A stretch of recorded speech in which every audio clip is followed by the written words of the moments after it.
There exists within the fabric of human achievement a pattern so consistent, so reliable, that it separates the exceptional from the ordinary with mathematical precision. This pattern is not written in the stars, nor is it a gift bestowed by fortune upon the chosen few. It lives in the daily choices, the repeated actions, the relentless commitment to excellence that outstanding leaders embrace before the world awakens and long after it sleeps. These are not grand gestures witnessed by crowds, but quiet rituals performed in solitude, rituals that compound like interest in a bank account, growing invisibly until their power becomes undeniable.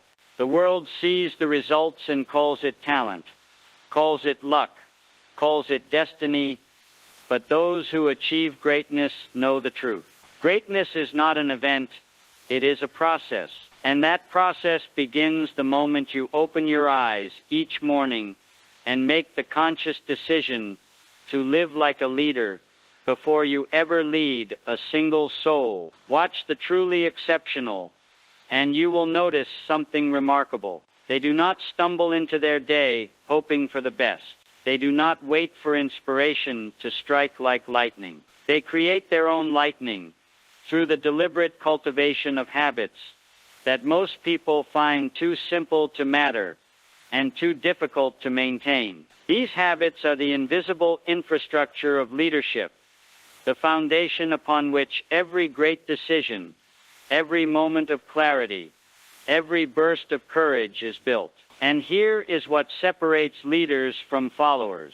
Leaders understand that what you do when no one is watching determines what you can accomplish when everyone is watching. The private victories precede the public ones, always and without exception. They know that character is built in the dark and revealed in the light, that integrity is forged in solitude and tested in the spotlight, that excellence is practiced in private and performed in public. The first ritual that distinguishes outstanding leaders from the masses is the sacred hour they claim for themselves before the world makes its demands.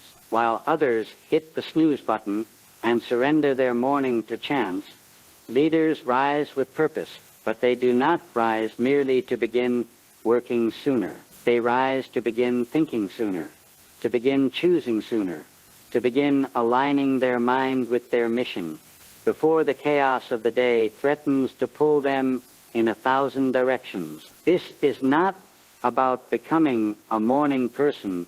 This is about becoming a person who refuses to let life happen to them instead of happening to life. In those quiet moments before dawn, when the house is still and the phone is silent, they engage in the most important conversation of their day, the conversation with themselves. They understand that the quality of your life is determined by the quality of the questions you ask yourself, and they ask themselves the questions that matter most. Not, what do I have to do today, but who do I have to become today? Not, how can I survive today, but how can I thrive today? Not, what can I avoid today, but what can I accomplish?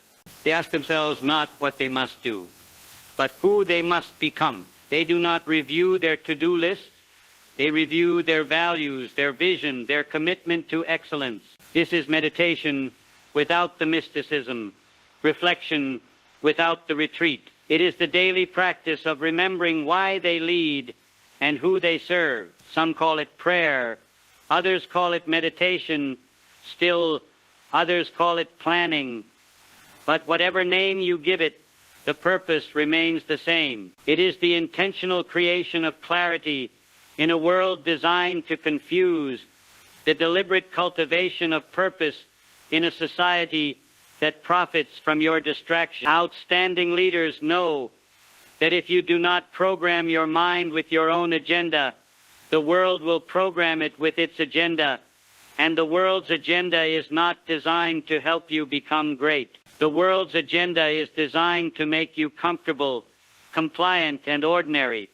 But leaders refuse to be ordinary. They use this sacred time to reconnect with their deepest convictions, to remember their highest aspirations, to realign their daily actions with their ultimate objectives. They know that without this morning ritual, they become reactive instead of proactive. They become followers instead of leaders. They become victims of circumstance instead of architects of destiny. But just to set the purpose screen and merely understanding and vision without action is merely dreaming. So the second ritual that sets leaders apart is their refusal to begin any day without first seeing their future with such vivid detail that it feels like memory. They do not hope for success. They see it, they feel it, they inhabit it in their mind until it becomes as real as the chair they sit in or the coffee they drink. This is not positive thinking. This is programming thinking. They understand that the mind cannot distinguish between a vividly imagined experience and a real one. So they deliberately feed their subconscious mind with images of achievement, with scenes of triumph, with moments of breakthrough so detailed and so compelling that their conscious mind has no choice but to find ways to make them real. They see themselves not as they are, but as they are becoming. They visualize not just the end result, but the journey to that result. They imagine not just the destination, but the decisions that will take them there. This visualization is not wishful thinking. It is blueprinting. An architect does not hope a building will stand. He calculates every beam, every joint, every stress point, until he knows with certainty that it will stand. Outstanding leaders approach their goals with the same precision. They see themselves giving the speech that changes minds. They see themselves making the decision that saves the company. They see themselves having the difficult conversation that clears the air and builds trust. They rehearse victory in their mind until victory becomes not a possibility, but an inevitability. And here is the secret that average people miss. The mind does not know the difference between what is real and what is vividly imagined.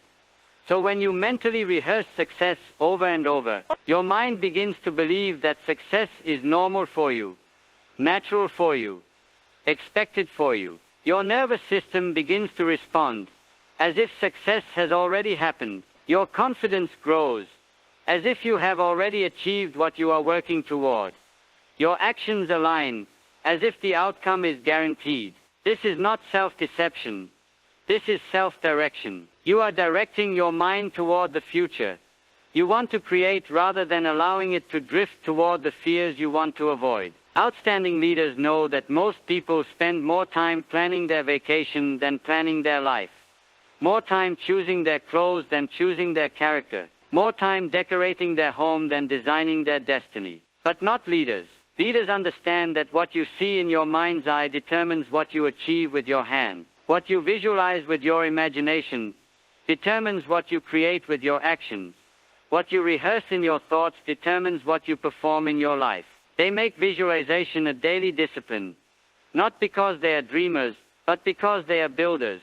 And every great building begins as a clear picture in someone's mind. Yet vision without knowledge is like a car without fuel. Powerful in potential, but powerless in practice.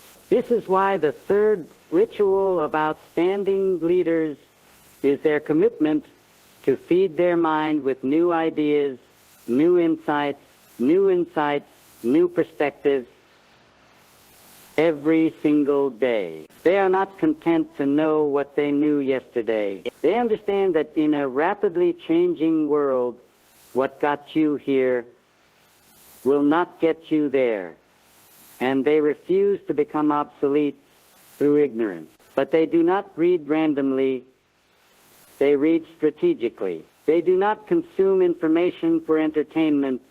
They consume it for transformation. Every book they open, every article they scan, every podcast they listen to, every conversation they engage in is chosen with one question in mind. How will this make me a better leader? They are curators of wisdom, collectors of insight, students of excellence, who understand that leaders are learners and learners are leaders. They read biographies of great leaders, not to be inspired, but to be instructed. They study failures, not to feel better about their own mistakes, but to avoid making those same mistakes. They seek out ideas that challenge their thinking, perspectives that disturb their comfort, concepts that force them to grow, while others fill their minds with news that makes them angry or entertainment that makes them numb. Leaders fill their minds with wisdom that makes them wise. They understand that your mind is like a garden. Whatever you plant will grow. Whatever you water will flourish. Whatever you neglect will die. Outstanding leaders plant seeds of wisdom every day. And over time, those seeds become the forest of knowledge from which all their great decisions spring. They know that knowledge is not power. Applied knowledge is power. And they apply what they learn immediately.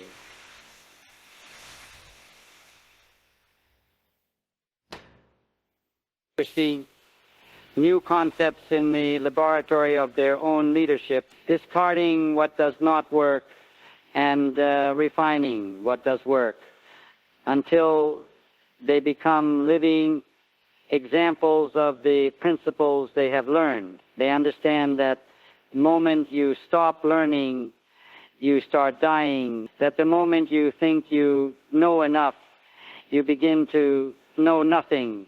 That the moment you become satisfied with your current level of knowledge, you become irrelevant to the future you want to create. So they read when others rest. They study when others sleep.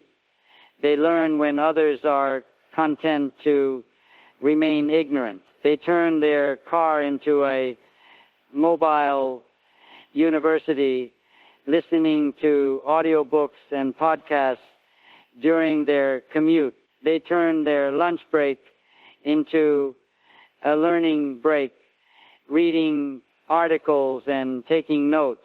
They turn their evening routine into an education routine, spending time with books instead of television. They know that the mind, like a muscle, grows stronger with use and weaker with neglect. So they exercise their mind daily with new information, new perspectives, new challenges. But knowledge without strength is like a sword without a hand to wield it. And this is why the fourth ritual that separates leaders from followers is their unwavering commitment to physical excellence. They do not exercise to look good, though looking good may be a byproduct. They exercise to think clearly, to maintain energy, to build the physical foundation that supports their mental and emotional demands. Leadership is not a desk job. It is a full contact sport, and outstanding leaders train like athletes because they compete like champions. They understand that a tired mind makes poor decisions, that a weak body creates a weak presence, that energy is the currency of influence, and they refuse to be bankrupt. They know that when your body is strong, your mind is sharp. When your mind is sharp, your decisions are sound. When your decisions are sound, your results are outstanding. This is not about becoming a bodybuilder. This is about becoming a leader who has the physical stamina to outlast the competition, the mental clarity to see solutions when others see only problems, the emotional stability to remain calm when others are losing their heads. Outstanding leaders know that the discipline required to maintain physical fitness builds the same muscle of self-control that is required to maintain business excellence. Every morning, they choose discipline over comfort. They choose the difficult right over the easy wrong. They choose to invest in their body because they know their body is the vehicle that will carry them to their dreams. They understand that physical strength builds mental strength, that physical discipline builds mental discipline, that physical toughness builds mental toughness. When you do what is hard in the gym, it becomes easier to do what is hard in the boardroom. When you push through physical discomfort, it becomes easier to push through mental discomfort. When you commit to physical excellence, it becomes easier to commit to professional excellence. They make their morning workout non-negotiable, understanding that how you do anything is how you do everything. That the commitment you make to your body is the same commitment you will make to your goals. That the dedication you show to your health is the same dedication you will show to your team. They know that leadership is not just about having good ideas. It is about having the energy to execute those ideas, the stamina to persist when others quit, the vitality to inspire others even when you yourself are challenged. They understand that people follow energy, not just authority, that people are attracted to vitality, not just vision, that people are inspired by those who take care of themselves as much as they take care of others. Yet strength without connection is like a bridge to nowhere, powerful but pointless. This is why the fifth ritual of outstanding leaders is their daily commitment to genuinely connect with the people they serve, the people they lead, the people who matter most in their lives. But they do not connect to get. They connect to give. They do not network. They build relationships. They understand that leadership is not about being the smartest person in the room. It is about making everyone else in the room smarter. They ask better questions. They listen more intently. They remember what matters to others because they genuinely care about what matters to others. They know that people do not care how much you know until they know how much you care. And they demonstrate their care through consistent, authentic, purposeful connection. Every day they reach out to someone, not with an agenda, but with attention. They send the encouraging message. They make the supportive phone calls. They have the coffee conversation that has nothing to do with business, and everything to do with business, and everything to do with building trust. They understand that relationships are not built in moments of crisis, but in moments of crime. Not in times of need, but in times of plenty. Not when you have to connect, but when you choose to connect. They remember names because they remember that a person's name is the sweetest sound they can hear. They remember stories because they remember that everyone has a story worth telling. They remember what people value because they value what people value. Outstanding leaders know that influence is not about having followers. It is about creating other leaders. And you cannot create leaders without first creating relationships. They understand that leadership is not a position.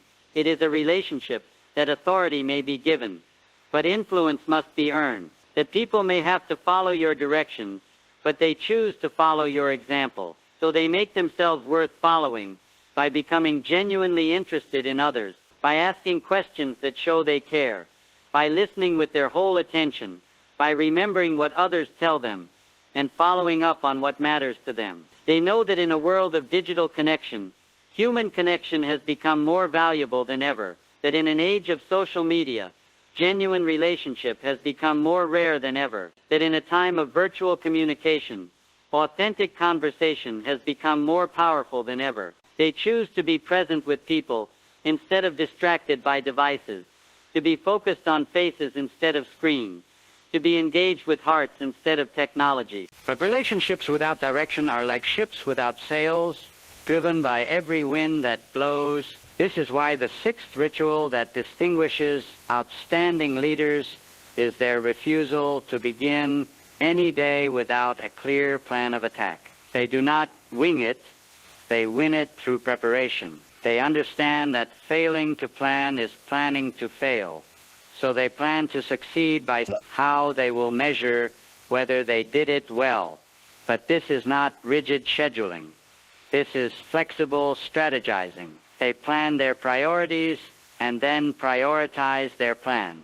They know that the key to effective planning is not predicting the future, but preparing for it, not controlling every variable, but maximizing the variables they can control.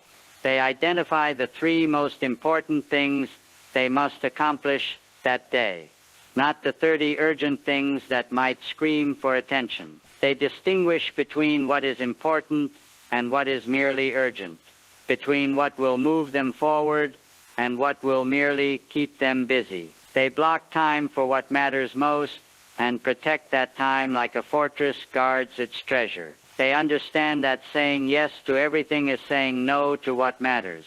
So they become masters of the strategic no, guardians of their own agenda, protectors of their own priorities. Outstanding leaders know that time is the only resource you cannot earn more of, so they invest it like the precious commodity it is, deliberately and with great care. They treat their calendar like a budget, allocating time to activities based on their value and importance, saying no to good opportunities so they can say yes to great opportunities, declining invitations that do not align with their objectives so they can accept challenges that do align with their destiny. They understand that most people are busy but not productive, active but not outstanding leaders refuse to confuse motion with progress, activity with achievement, busyness with business. They plan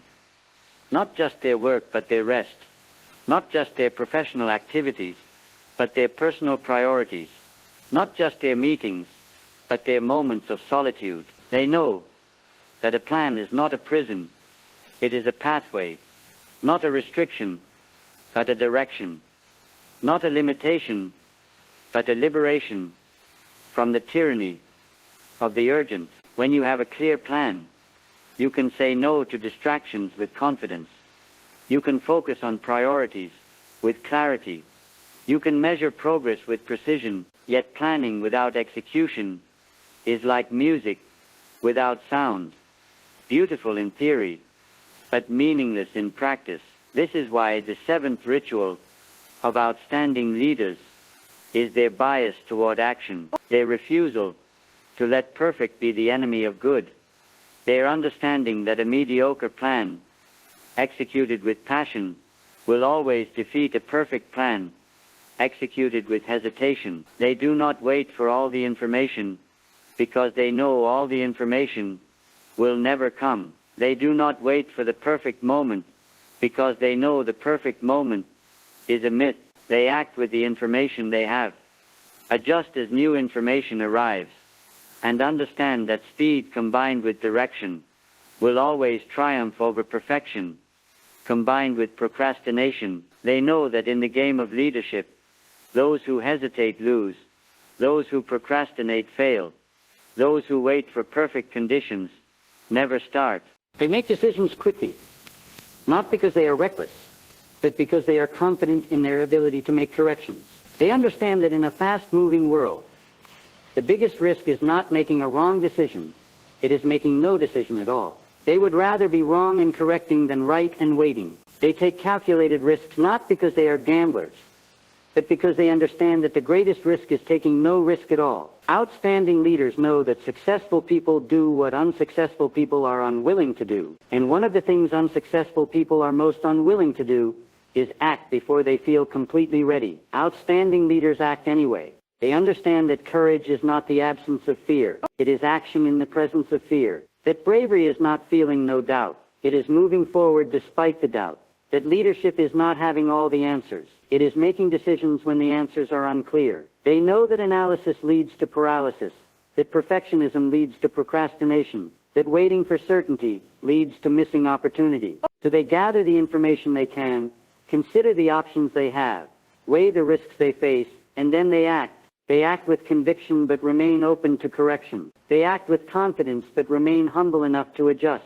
They act with speed but remain thoughtful enough to learn. They understand that action is the bridge between dreaming and achieving, between planning and succeeding, between hoping and having. Without action, vision remains hallucination, planning remains fantasy, goals remain wishes.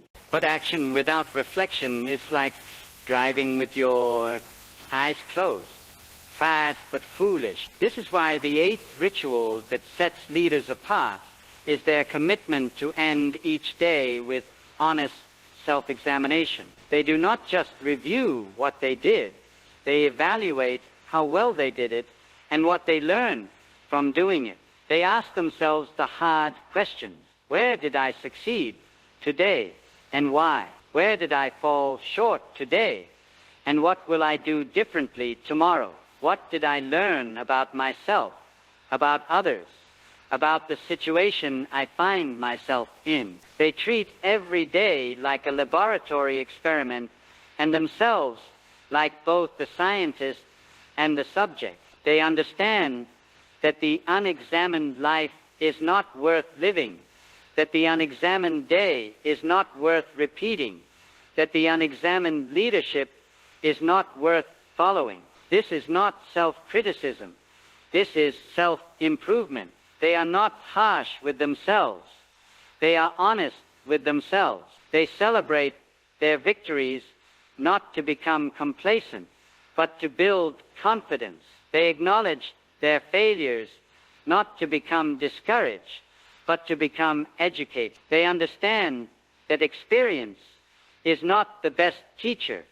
Reflected experience is the best teacher, and reflection transforms experience into wisdom. Outstanding leaders know that you cannot manage what you do not measure, and they measure not just their results, but their methods, not just their achievements, but their attitudes, not just their destinations, but their directions.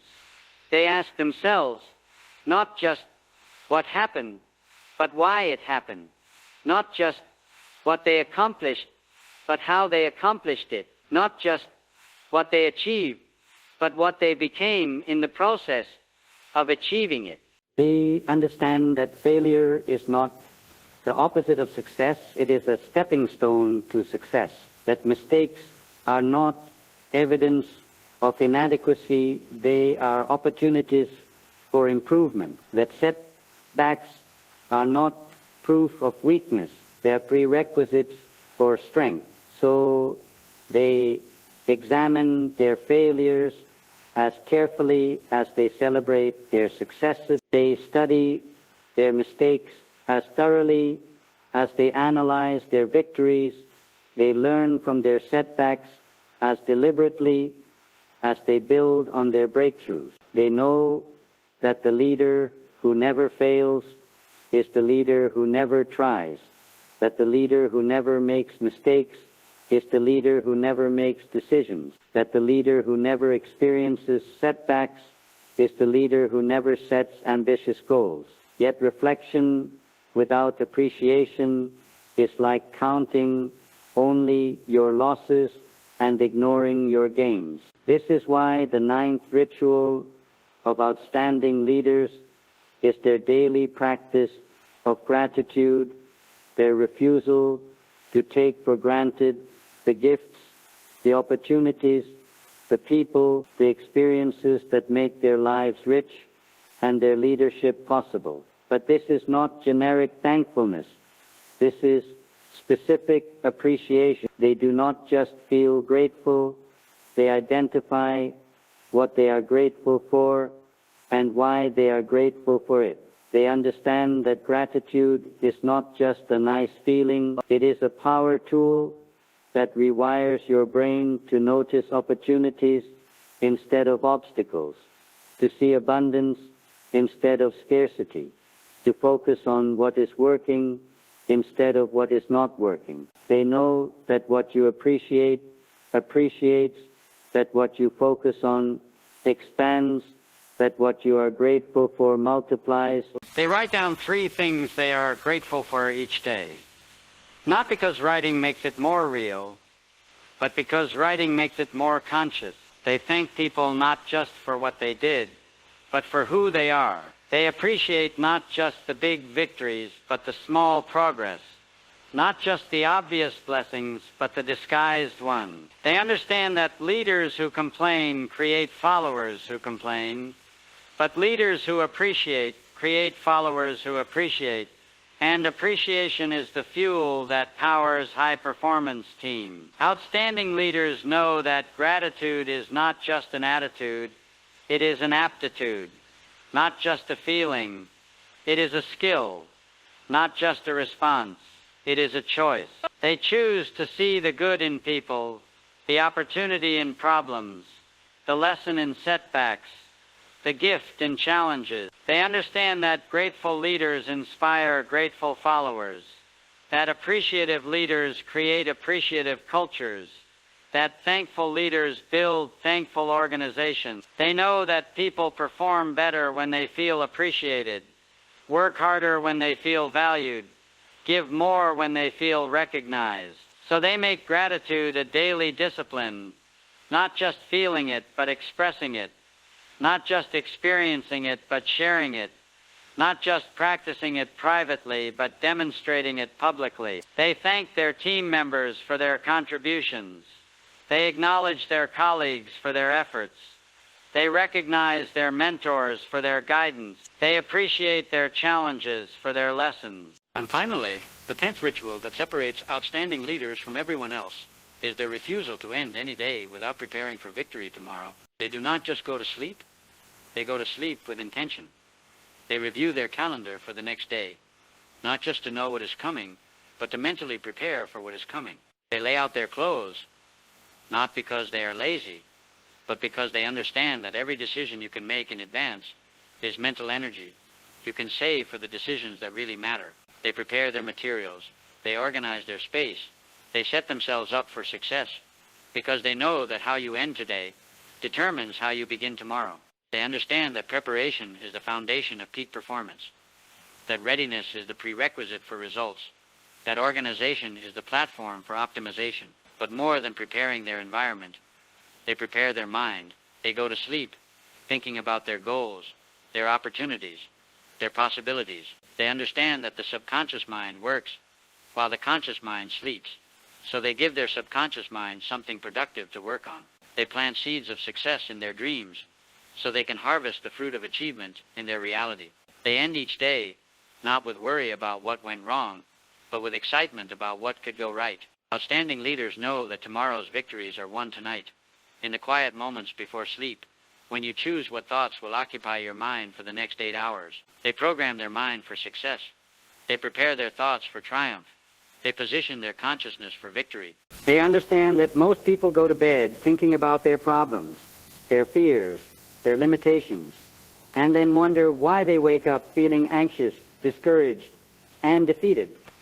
But leaders go to bed thinking about their solutions, their possibilities, their potential, and they wake up feeling energized, optimistic, and ready to conquer the day. They know that what you think about in the last few minutes before sleep has a powerful impact on your subconscious mind, so they choose those thoughts carefully, deliberately, strategically. They think about the person they are becoming, the goals they are achieving, the difference they are making. They think about their gratitude, their opportunities, their vision for tomorrow. These 10 rituals are not suggestions. They are requirements for anyone who refuses to settle for ordinary leadership in an extraordinary world. They are not complicated, but they are not easy. They require no special talent, but they demand uncommon discipline. They cost nothing to implement, but they pay dividends that compound over time. The question is not whether these rituals work. The question is whether you will work them. The question is not whether they are powerful. The question is whether you are powerful enough to make them your daily practice. When the motivation fades and the discipline is all that remains, the question is not whether they will transform your leadership. The question is whether you will commit to them long enough to allow that transformation to occur. You see, everyone wants to be a leader until it is time to do what leaders do. Everyone wants the results of leadership until they see the requirements of leadership. Everyone wants the recognition that comes with outstanding performance until they understand the rituals that create outstanding performance. But you are different. You did not come this far to only come this far.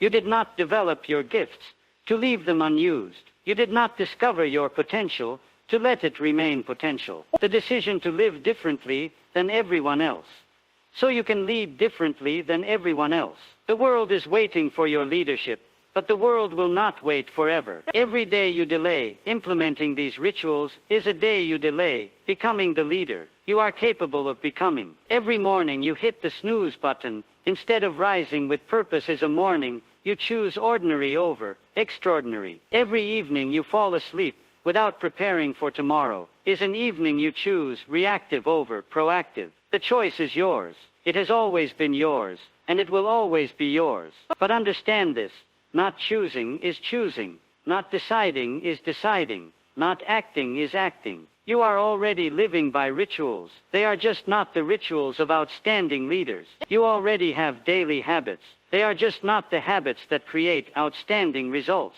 I'll challenge you now, in this moment, to make the commitment that will change everything. Commit to trying these rituals for 30 days. Not forever, not for the rest of your life, just for 30 days. Give yourself the gift of discovering what you are capable of when you live like a leader every single day. Watch what happens to your confidence when you start each day with purpose. Watch what happens to your results when you visualize your success. Watch what happens to your wisdom when you feed your mind with knowledge. Watch what happens to your energy when you strengthen your body. Watch what happens to your influence when you genuinely connect with others. Watch what happens to your effectiveness when you plan your priority. Watch what happens to your momentum when you bias toward action. Watch what happens to your growth when you reflect on your experience. Watch what happens to your joy when you practice gratitude. Watch what happens to your tomorrow when you prepare for it tonight. But let me warn you about what will happen during these 30 days. There will be mornings when you do not want to rise early, when your bed feels more comfortable than your commitment, when sleep seems more appealing than success. There will be days when visualization feels silly, when planning feels pointless, when action feels impossible. There will be moments when you question whether these rituals really matter, whether they really work, whether they are really worth the effort. And in those moments, remember this: outstanding leaders are not people who never feel resistance. They are people who act in spite of resistance. They are not people who never question their commitment. They are people who recommit despite their questions. They are not people who find these rituals easy. They are people who do these rituals anyway. The difference between outstanding leaders and everyone else is not that they never struggle with discipline. It is that they practice discipline even when they struggle. The difference is not that they never feel unmotivated. It is that they act motivated even when they feel unmotivated. The difference is not that these rituals come naturally to them. It is that they do these rituals until they become natural. And here is what will happen if you persist through the resistance, if you continue through the challenges, if you maintain these rituals even when maintaining them is difficult. You will become a different person. Not overnight, but over time. Not dramatically, but steadily. Not perfectly, but progressively. You will find that rising early becomes easier, that planning becomes automatic, that reflection becomes natural. You will discover strengths you did not know you had, abilities you did not know you possessed, potential you did not know existed.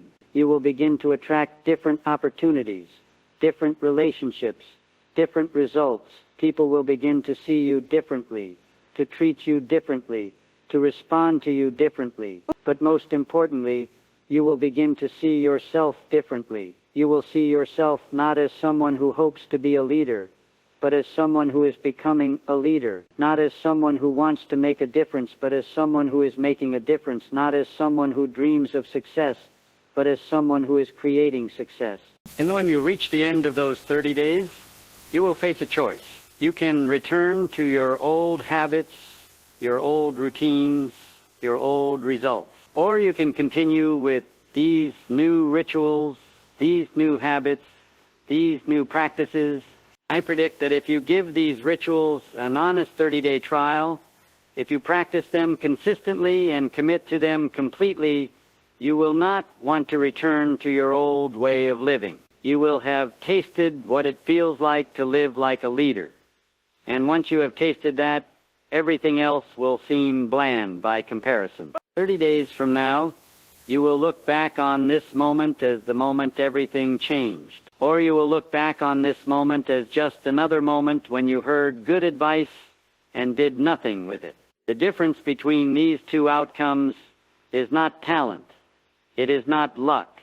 It is not circumstances beyond your control. The difference is choice, your choice, made not once but made new every single day for the next 30 days. Outstanding leaders are not born. They are built. One day at a time, one choice at a time, one ritual at a time. And the building starts now, with you, with today, with the courage to live differently so you can lead differently. The world needs more outstanding leaders, and you have everything you need to become one of them. The knowledge is yours. The opportunity is yours.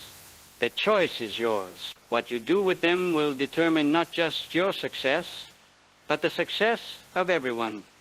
You have the privilege to lead. So rise tomorrow like a leader, think like a leader, act like a leader, and watch as the world begins to treat you like the leader you have always been inside. Your time is now. Your moment is here. Your leadership is needed. The only question that remains is this: will you answer the call? Will you accept the challenge? Will you commit to the rituals that will transform you from who you are today into the leader you are capable of becoming? The answer to that question will determine not just your future, but the future of everyone whose life you have the power to touch, to change, to improve through your outstanding leadership.